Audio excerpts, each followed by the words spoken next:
Product-led growth is actually a buzzword now, but many people apply in email and through their go-to-market strategy, but very less people apply into content marketing and how to really apply product-led growth. And there are some nuance to it in content marketing. So in this episode, we'll learn that, but most importantly, you will learn her hot takes, which were the most interesting to me. So let's hop into it.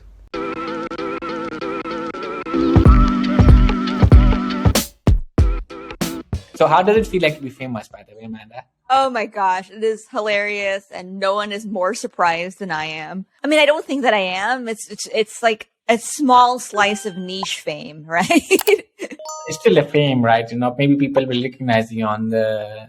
You're in LA, right? I am, yeah. So people will recognize you in LA. Maybe in LA, not maybe there are like so many celebrities already. So. Right, they'll be like, "You're not Kim Kardashian. Get out of here." No, I mean, it's weird. I'll just say it's weird. It's nice at times when people so I'm Filipino American, when like Filipino women like DM me and they're like, "Oh my gosh, like it's so cool that you are also Filipino like me, and then you're a known marketer." Like it's really inspiring for me. Like stuff like that. That is really, really nice to hear, right? Like that, of course, is like beautiful, and when people say that. But then there's also kind of a weird side, right? Where some people feel entitled to you, where like, and you probably get this too, where people like maybe message you wanting really thorough advice, or maybe you write something and someone goes like, "Oh, you wrote about product. Okay, tell me how to build a product." And you're like, "What? I can't teach you that." I don't know. You probably get this. I get it too, but like I'm not as famous as you, so maybe too less. Once I get this point, I will tell you. Maybe I don't talk to Amanda at all, and you're like, "Ew, who are you?" Yeah. No, actually, I have not told you this, but I think you're the only upcoming marketer that I seek validation from, and I'll be very honest with you because when you comment on my tweet threads, in general, so I get like thousands of comments on some viral thread. Doesn't matter. Amanda writes on that viral thread. Oh, okay, this must be really good. That's what I think. And so that's one thing. The second thing is that I think you are the only one of the marketers who become my favorite in last 1 year. So before you were famous, we were also friends, right? Internet friends. And now you're famous and we are still internet friends, I hope. But nobody has been that nice as a human being, that's that genuinely authentic on the internet as you, who also gives value upfront without asking anything in return. Sure, people go to Sparktoro, they click on the link, but I think a lot of marketers are great and they're like, "Oh, I want to still keep," like, Shan Puri, for example, like he doesn't read people's threads. He has an assistant now. Before becoming famous, I was following him. He had 10K followers at the time. But I think it's not that with you. You at the end, you're a really nice human being who is like an inspiration to follow, basically. So that's what I think. I really appreciate that. Thank you, Azhar. That means a lot to me because I try to be a good person, and like that means a lot to me. And like that is, I feel comes across. Thank you. And I think it's really interesting that you say leading with value, in that that's a newer kind of skill that I've honed, where like I think what you are saying is also the direct response aspect to copywriting, right? Where you're trying to lead with the value so that people keep reading, so that people click, or whatever it is that you want them to do. That's kind of marketing 101, right? Or direct response 101. But that's also something that not a lot of marketers do, right? Like we've all seen it, right? Like please read my blog post. No one's going to click that. You and I know that, right? But so I say this as like, it's a hard skill. It might be obvious as a tactic, like, "Oh, you should do this," but not everybody knows how to do it. So I think the newer skill of combining both, that I genuinely do care about connecting with people and trying to help people, but also kind of leaning into the direct response aspect of copywriting where appropriate. I think that has helped me a lot. Mm-hmm. One thing I have to tell you that you might not have noticed, I think Amanda was not Amanda, the Amanda we know right now, when she was working at Growth Machine, because she was working behind Nat Eliassen's brand, not her own brand. Now she is her own brand, although she works for Sparktoro. So that's another observation that I've seen. But anyway, enough feedback. We can book another call. I can give you a lot of feedback. But I'm pretty sure you get a lot of feedback. So anyway, let's get into the podcast. Yeah. So we don't need to introduce you because I already am a fan. So I'm going to introduce you anyway. Let's get into the story first because that leads to product-led content on anyway. So told the story, but not completely on Twitter thread. So I want to know how did you first meet Rand and how did you figure out there's a connection? And how did you eventually become marketing architect to VP of marketing? So take us through that journey, what happened there? Yeah. So how did I meet Rand? I met Rand because around this time last year, maybe it was February 2021, we had joined that Twitter growth challenge that our friend Corey Haynes started. And that was when I got a little bit more serious about growing my Twitter account and by extension, I guess, a personal brand. But in doing that, it actually helped me focus on creating content more consistently and with a little bit more purpose. I started regularly tweeting about content marketing / growth marketing sometimes, and then would occasionally still just post recipes and stuff because that's what I do. I'm a trained chef. I cook all the time. So that's just me being myself, right?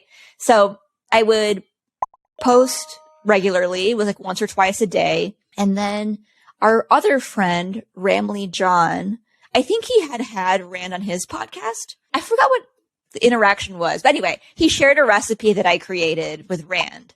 And then shortly after that, Rand followed me back on Twitter. And I was like, oh my gosh, this is wild. I can't believe Rand Fishkin would follow me.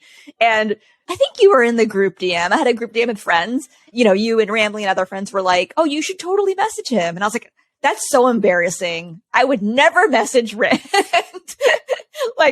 Oh my gosh, he doesn't need to hear from me. But you and Ramley were like, well, he wouldn't follow you if he didn't want to hear from you. So you should just go say hi. So I thought, well, that's actually a really good point. That's true. So I ended up messaging Rand and just said, I don't even remember what I said. I think it was just a hello and thanks for following me. And I think I just went ahead and sent him my recipe. And it was through my ConvertKit landing page. So a ConvertKit archive link. So I sent it to him and I said, trust me, the irony of sending Rand Fishkin a non-SEO'd link is not lost on me. So I think he was amused by that. But then since then, we just kind of kept in touch. And then a couple months later, he and his wife, Geraldine, were coming down to LA for a trip to visit family. And they asked if I was around for lunch. So of course, I cleared whatever schedule that I had. I was like, yes, I'm free. So we had lunch. We totally hit it off. And of course, I had already read their books. So I felt like I already knew them. And so when we had lunch together, we talked mainly about me, but I was less self-conscious of it just because it was well, they don't know me. I know them. They don't know me. So maybe it's okay that we talk about me. So then I gave my work history and we talked about marketing. We talked about toxic work environments. We talked about kind of everything over a couple hours. And then by the end of it, Rand was like, well, it would be really great to work together. So maybe one day that'll happen. And I wasn't job hunting, which I think maybe enabled me to be really candid, really honest with him. But when he said that, I was like, I would like to work with you. Wouldn't that be fun? And so we just kind of started geeking out about ways we could work together, what a marketing team might look like, what some of our earliest priorities might be. And then from there, I then met with Casey, his co-founder and our CTO, got along really well with Casey. And then we just kind of shaped up what it might be like to work together. And then it happened pretty quickly. Interesting. For people who are listening, marketeers, you actually switched off from Fitbit. No, not Fitbit. It was ShipBob, and to ShipBob to Sparktoro. I also am one of the marketers who actually work for a company that has values, and ShipBob was a very successful company, and he quickly moved. So for people who are currently listening and they're either they're switching or they are they want to be somewhere better as a marketer. What was your framework to switch from ShipBob? Because I think while you were there, they raised funds. It was oh my God, my shares just the value got increased. I just got the shares from. And so what was your framework to think about it? just for people to know, like, okay, if I'm switching, these are the things that I should be thinking about. Yeah, that's a really good question, especially because ShipBob was a great place to work. Like I was not unhappy there, and I was new. I had only been there for 3 weeks when I had met with Rand. So I very much mean it that I wasn't job interviewing. I wasn't trying to leave. And ShipBob it's a great company. I mean, they are a B2B e-commerce company, essentially looking to democratize small businesses, right? Like make it easier for people who sell physical products to get those products to their customers. And I have deep respect for that entire marketing team and for Casey Armstrong, who heads up that team. Learned a lot from them in the short time I was there. But in looking to make the switch, I guess that the things that I thought about were, well, one, I mean, so I guess I could make the case for either, right? Like where it's a no-brainer to work for Rand is Rand invented domain authority, right? He was one of the early founders of SEO in general, right? He was the first person to codify best practices in SEO. And is, definitely a well-respected and beloved marketer, entrepreneur, and founder. So in a sense, it's a no-brainer to work for Rand. At the same time, though, Sparktoro was an early-stage startup, right? Like when I had joined, the product had only been around for maybe a year. So still very new. I was the first employee. So then there's also the risk of like, do I even know what I'm doing? Can I even be useful at a company of this stage? And then for ShipBob, ShipBob has obviously a proven product market fit. They have a growing customer base, have kind of reached unicorn status with $1 billion valuation. So like, why would you leave that? It's a great place to be. I think what it came down to for me was, I think I've just always self-identified as kind of the scrappy startup person. I appreciate process. I appreciate, clear definition or clear delineation of roles and responsibilities. Like I do. But I think at the end of the day, what really excites me about certain marketing roles or about things in my job are the possibilities kind of being endless, right? Like kind of not knowing what the next day might look like. Even though, I have priorities. I have certain meetings set, of course.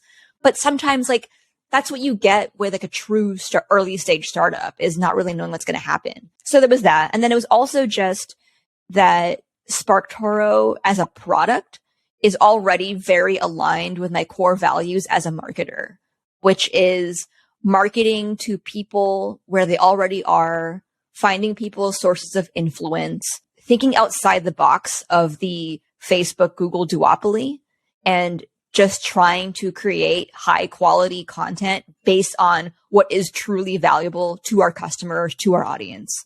Yeah. So what I'm learning here is that 3 things. One thing is it's better to work for a marketer who you can learn from, who is way better. The second thing is the company person fit. So it was a great fit. And the third thing that you're saying, what I'm learning is the challenge of not knowing and figuring it out over the time where all the startup guys and folks are basically joining startup because of that. So I can totally understand that. So I was actually wondering myself, and that leads into the next topic. I was wondering no, Rand is a great marketer. He's already working with different agencies. Why would he need a marketer in general? And I was thinking it would be so hard to work with somebody who's actually a great marketer.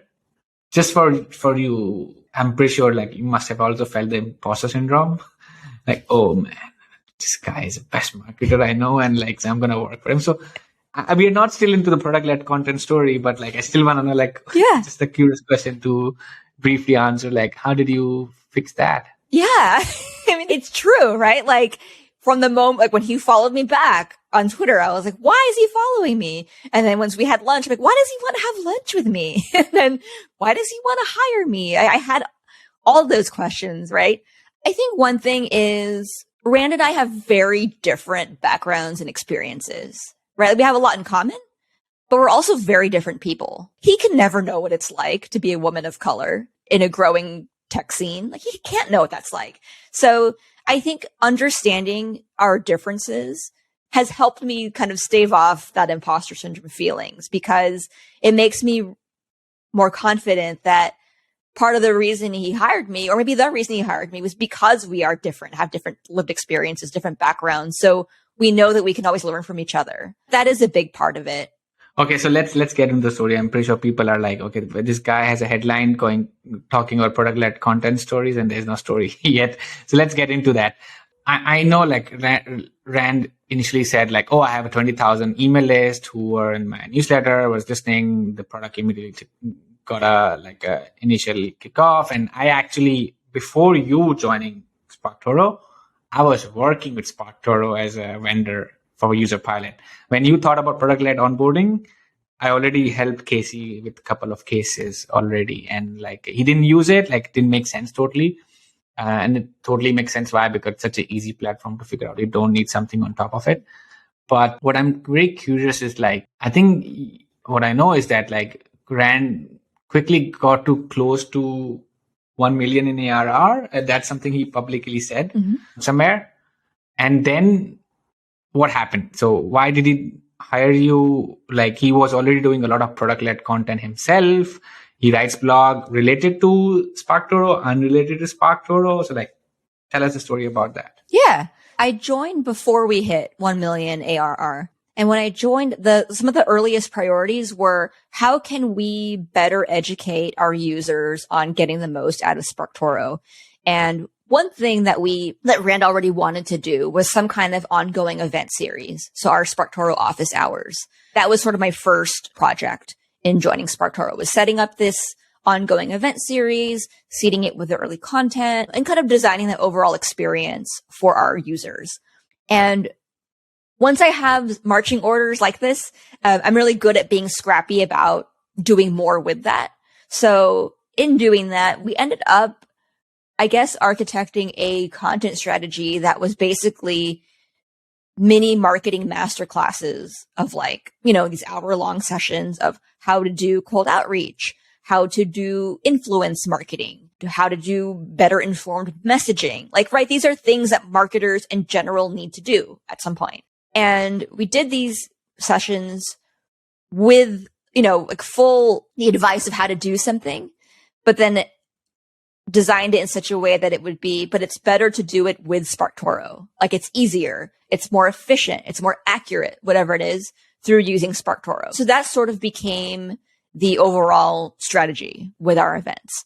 And it's worked really well in that now we had an ongoing influx of people who were maybe new to our product, hadn't used it yet, or maybe we're already using it. It was valuable for both people, but people learning, oh, okay, now I really get it. Now I get what Sparktoro can do for me. Because I think the way that we kind of see Sparktoro, and I think this was something that Rand's wife, Geraldine, even brought up, was what's unique about Sparktoro is that, unlike Moz, right, where in Moz, Rand taught people SEO, right? It was kind of the fundamentals of content.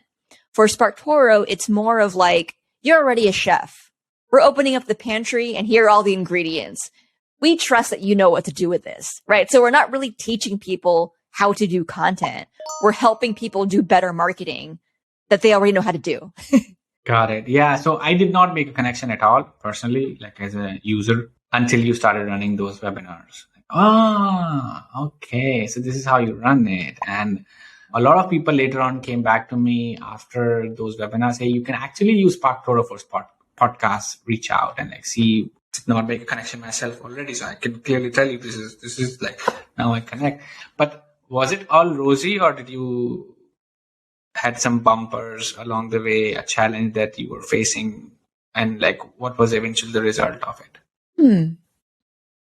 I think some of the challenges I have are probably more so in the traditional like metrics of like, do I know that these webinars are helpful to marketers? Yes. We get a lot of great feedback. Our retention of our product has been improving. We've been growing faster in general. Yeah. But do I know specifically how many people have converted from our first webinar compared to whatever? Like, do I know when they converted and like how? No, I don't. Right. Like, so that's sort of an ongoing challenge, is knowing those precise moments of when people converted or if someone decided not to churn. Like, I can't know that. Right. Those are some challenges. However, we don't really care I think because the weird thing about Sparktoro is, we didn't raise traditional VC funding.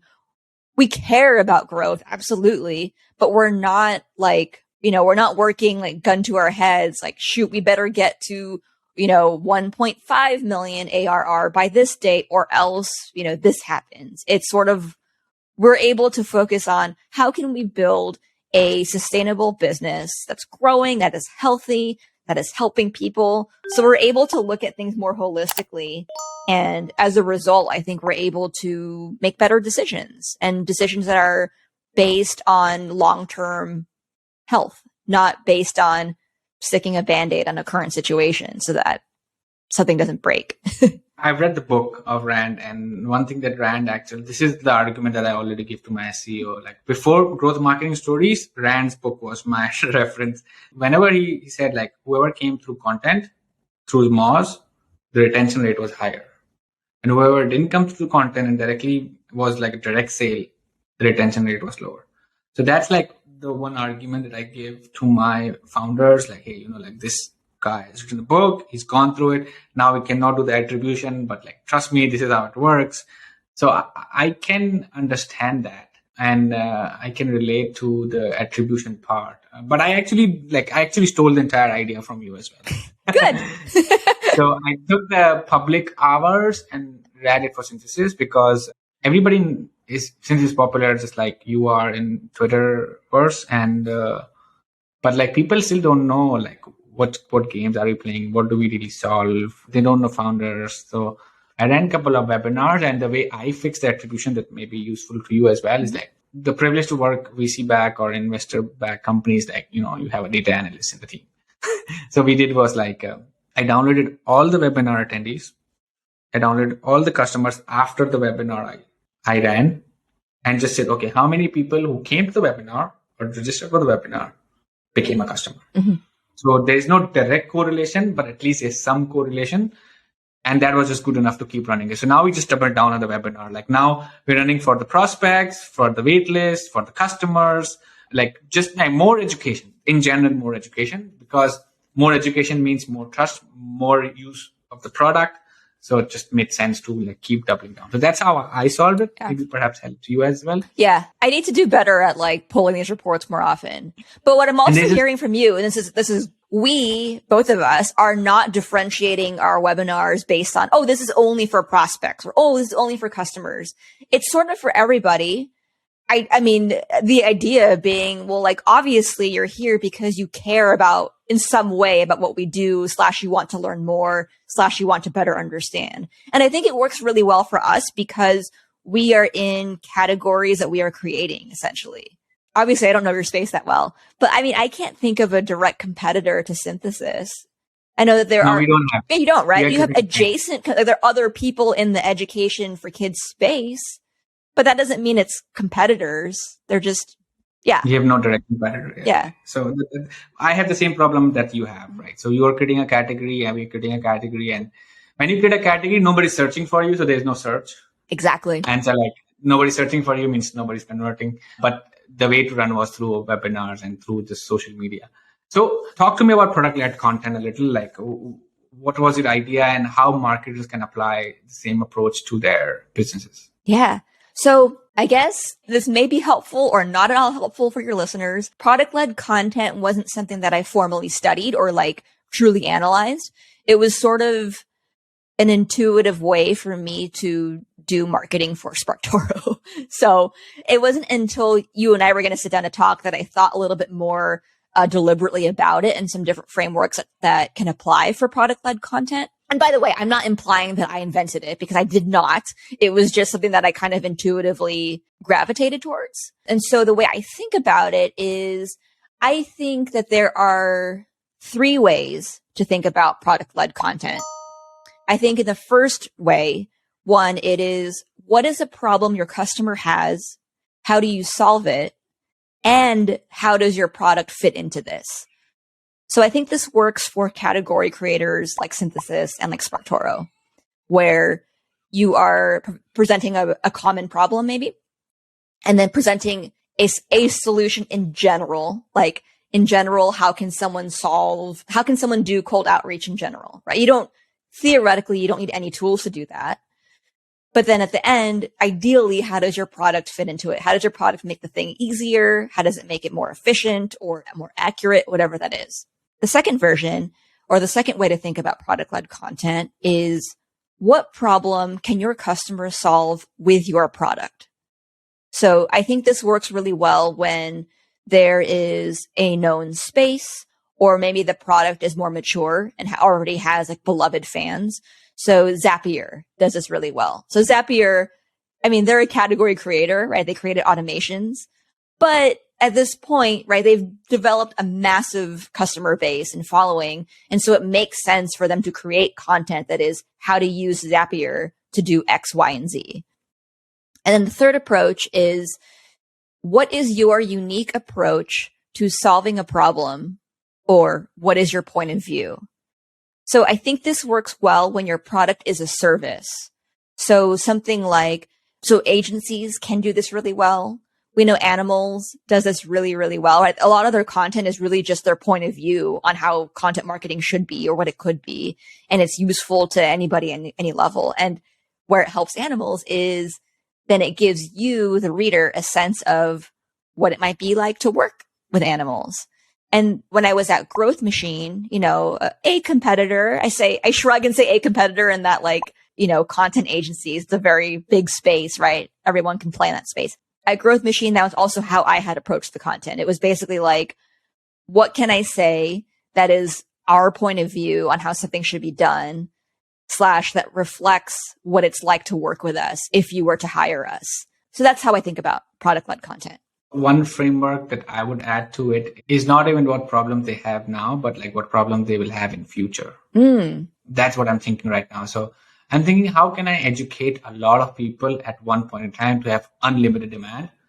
And for synthesis, I'm thinking about having a documentary telling, hey, in 10 years, based on this research, these jobs are going to get over. So your kids are not going to have kind of a jobs that they used to be. And so they have to upgrade themselves. And these are the 4 skills they might need.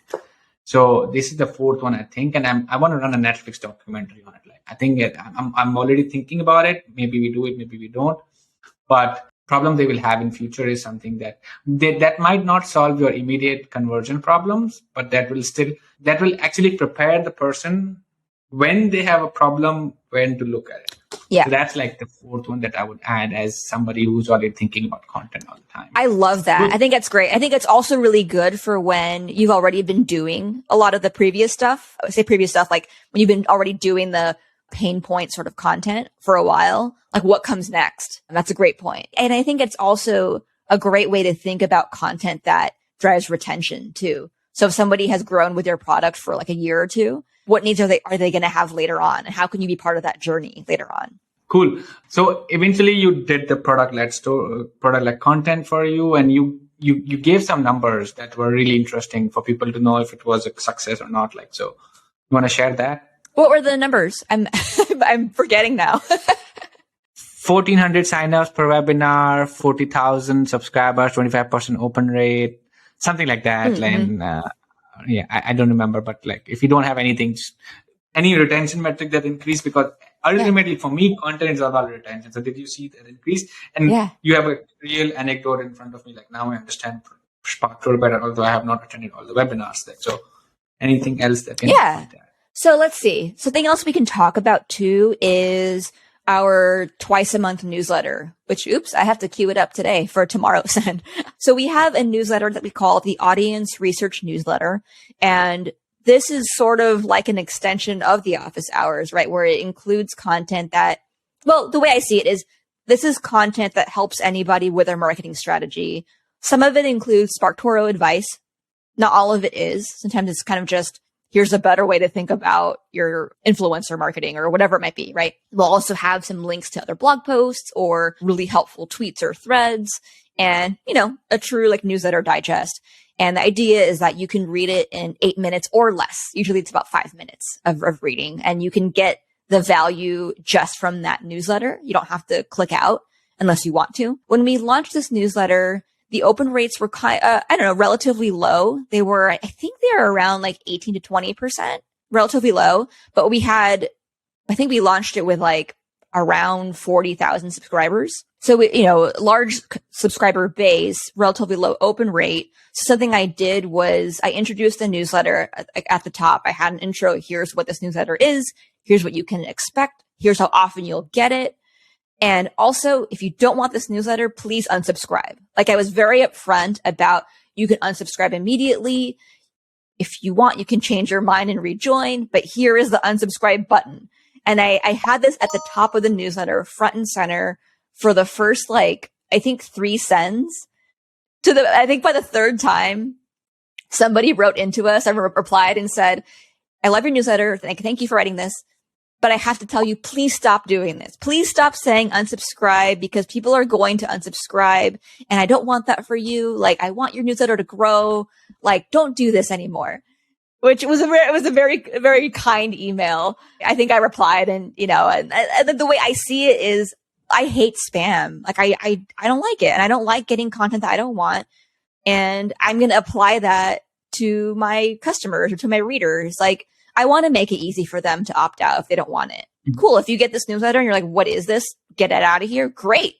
Unsubscribe. Like, you shouldn't receive that.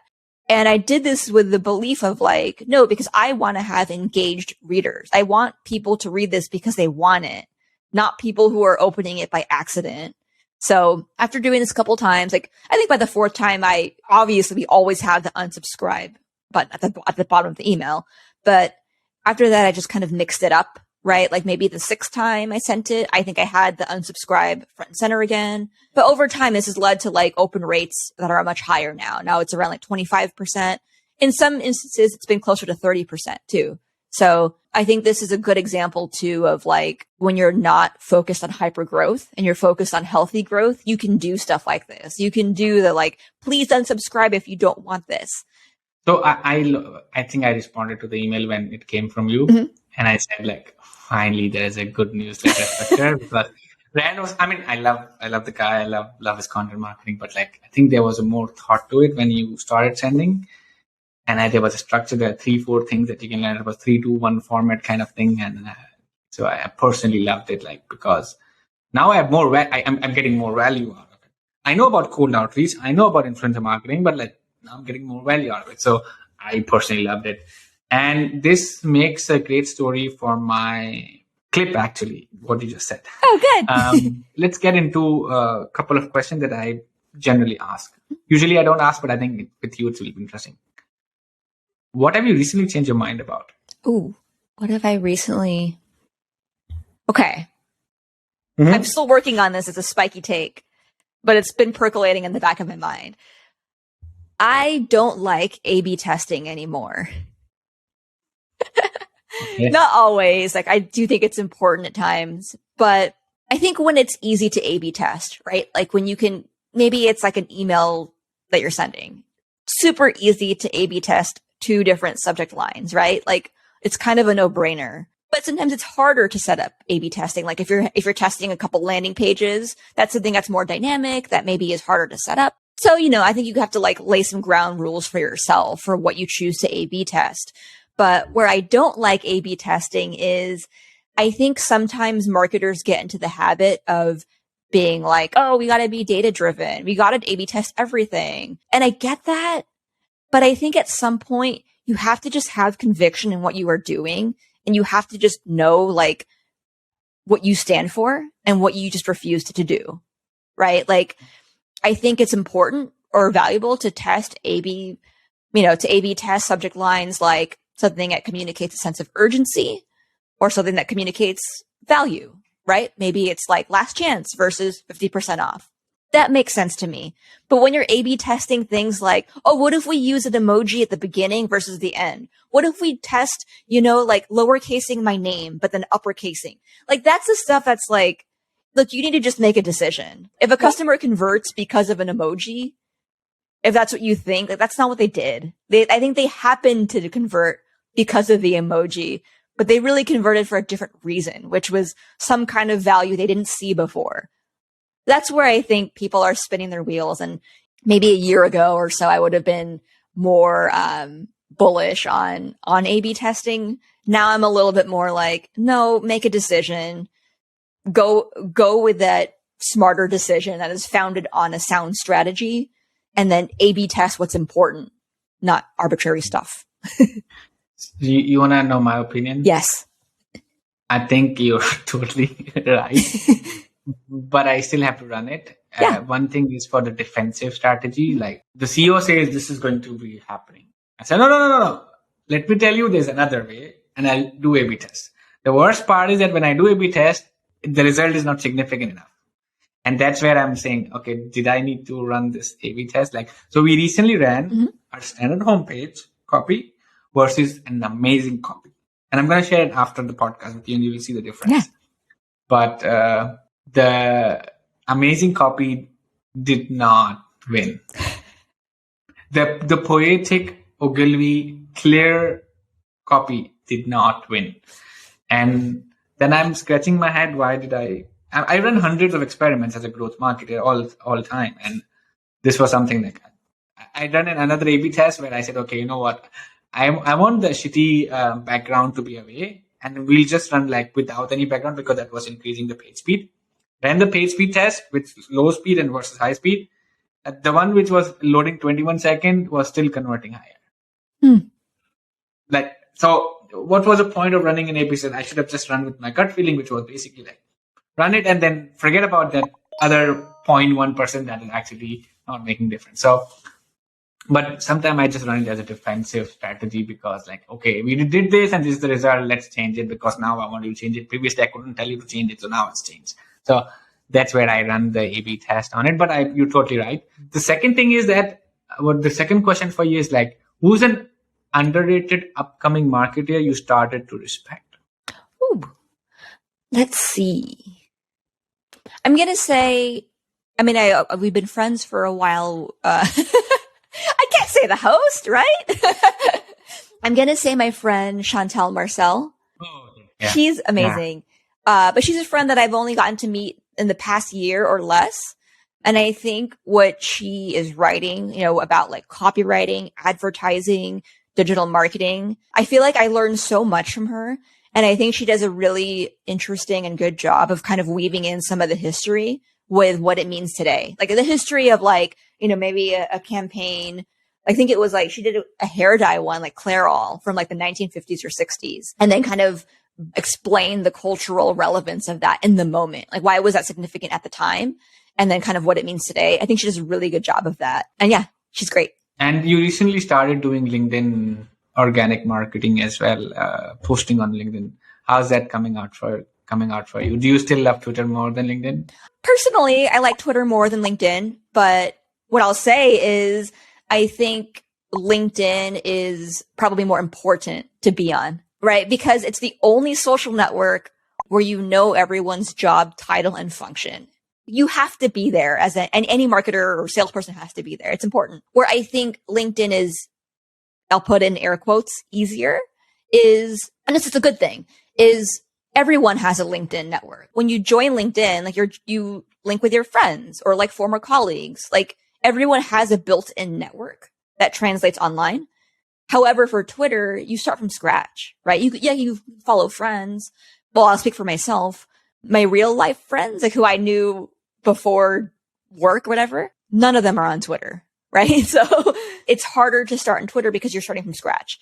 LinkedIn, you already have some built-in connections, and that's wonderful because it also means that when you post on LinkedIn, you'll at least have some friends who are supporting you who are oh, cool, new job, congrats. And they'll hit which is great. But then for LinkedIn, there's also more demand than there is content supply.